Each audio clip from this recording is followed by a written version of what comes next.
So picture this. Julius Caesar, pretty much the most powerful man in the world, has just been assassinated right on the floor of the Roman Senate. The guys who did it, led by his own friend Brutus, they think they've just saved the Republic. But what they don't know is that in the next few hours, the entire future of Rome is going to be decided not by swords, but by two speeches. Caesar's famous last words, "You too, Brutus?" I mean, that question, just dripping with betrayal, it isn't really an end.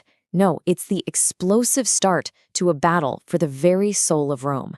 The stabbing might be over, but the real war, the war for the hearts and minds of the people, is just getting started.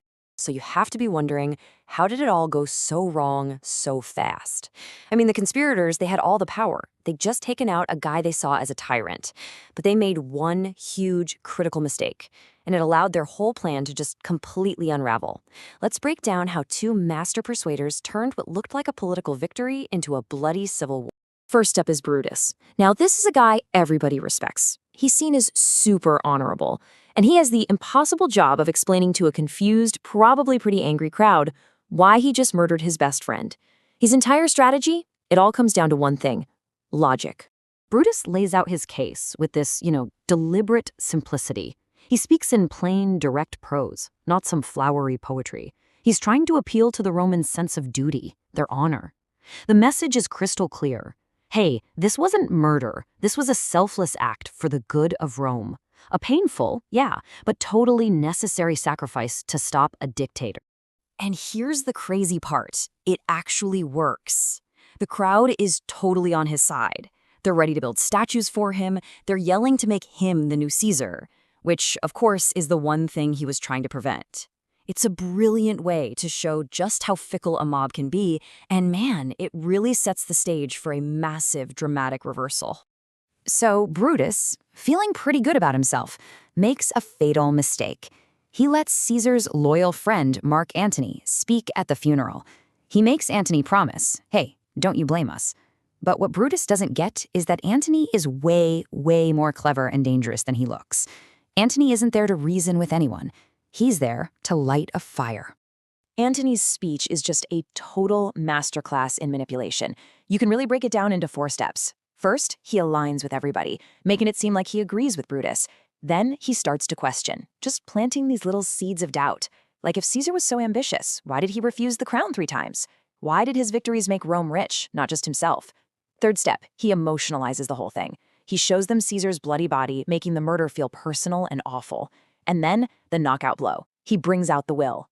And all through his speech, Antony keeps using this line over and over again.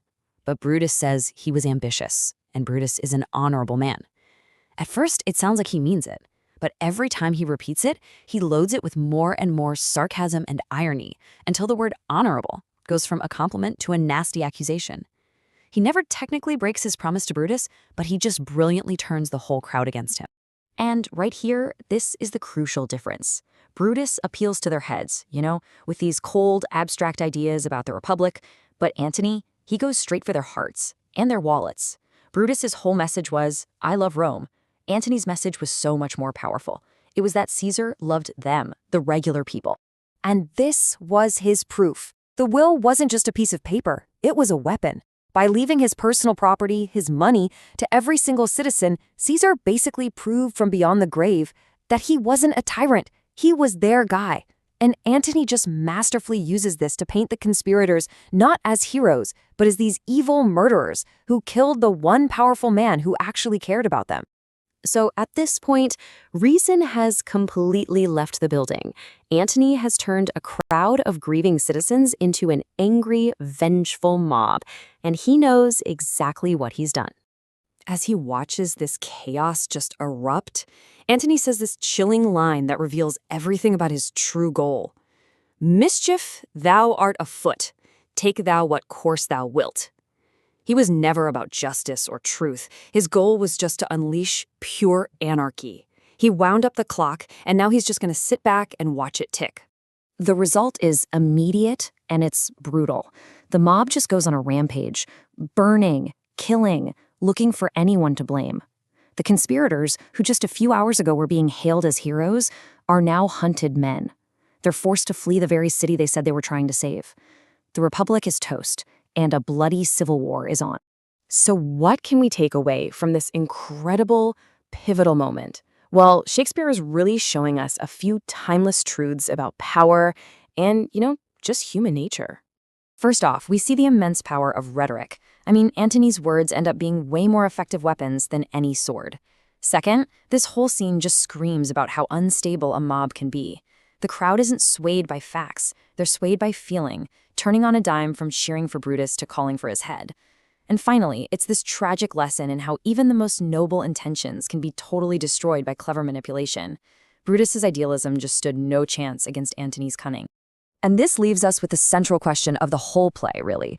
Brutus believed his rigid sense of honor was a good thing, but it turned out to be his most deadly flaw.